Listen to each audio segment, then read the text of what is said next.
Dewan Juri yang saya hormati.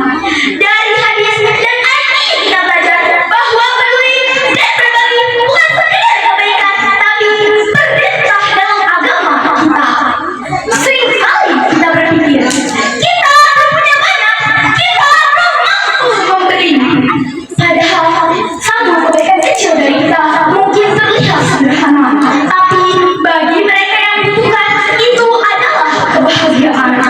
Maka dari itu, mari kita mulai dari hal kecil, dari yang kita punya dan dari sekarang untuk peduli, untuk berbagi kepada mereka yang membutuhkan. Karena sedikit dari kita bisa menghapus air mata mereka, sedikit dari kita bisa mengenyangkan perut mereka, dan sedikit dari kita bisa menjadi jalan kita menuju surga.